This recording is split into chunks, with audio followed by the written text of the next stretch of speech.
দেশের রাজনীতিতে ব্যক্তি পূজা, জাঁকজমক আর ক্ষমতার প্রদর্শন দীর্ঘদিনের একটি আলোচিত বিষয়। কিন্তু বর্তমান প্রধানমন্ত্রী তারেক রহমানের কিছু সিদ্ধান্ত ও উদ্যোগ দেশ জুড়ে ফেলেছে আলোড়ন। অনেকের মতে যা ইঙ্গিত দিচ্ছে নতুন রাজনৈতিক সংস্কৃতির।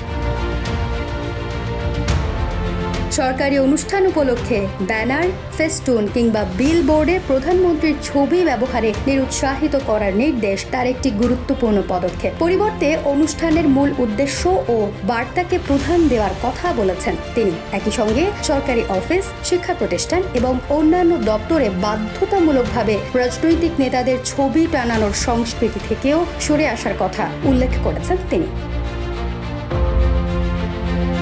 পাশাপাশি বিশেষ আসন, অতিরিক্ত সম্মানসূচক বিশেষণ কিংবা দীর্ঘ উপাধি ব্যবহারের পরিবর্তে সাধারণ ও সংক্ষিপ্ত সম্বোধনের উপর গুরুত্ব দিয়েছেন প্রধানমন্ত্রী। এই পরিবর্তনগুলো ক্ষমতার বাহ্যিক আড়ম্বর কমিয়ে আরও স্বাভাবিক ও গণমুখী পরিবেশ তৈরির প্রচেষ্টা হিসেবে দেখছেন বিশ্লেষকরা।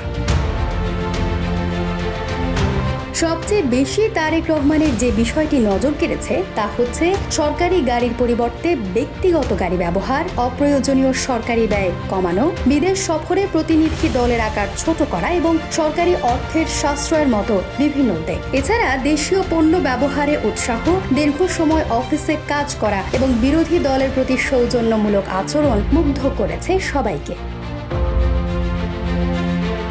তার নির্বাচনী অঙ্গীকার মোতাবেক ইতোমধ্যে তিনি ফ্যামিলি কার্ড, কৃষক কার্ড, স্বাস্থ্য কার্ড, ধর্মীয় ইমাম, মুয়াজ্জিন, পুরোহিত ও পাদ্রীদের বেতন চালু করেছেন ওয়ান ট্যাব ওয়ান টিচার। কৃষকদের 10,000 টাকা পর্যন্ত ঋণ মাফ করে দেওয়া হয়েছে। জানা যায় 12 লাখ কৃষক ইতোমধ্যে এই সুবিধা পেয়েছেন।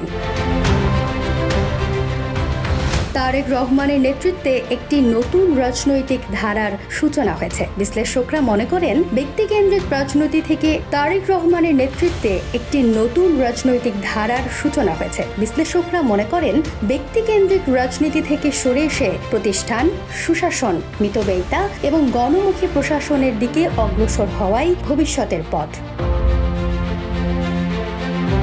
এভাবে প্রতিদিন তিনি নিজেকে অতিক্রম করে যাচ্ছেন আর বদলে যাচ্ছে প্রিয় জন্মভূমি। এ কথা এখন নিঃসন্দেহে বলা যায় তিনি তার মহান পিতামাতার প্রদর্শিত পথেই এগিয়ে যাচ্ছেন। তার লক্ষ্য ও উদ্দেশ্য পরিষ্কার।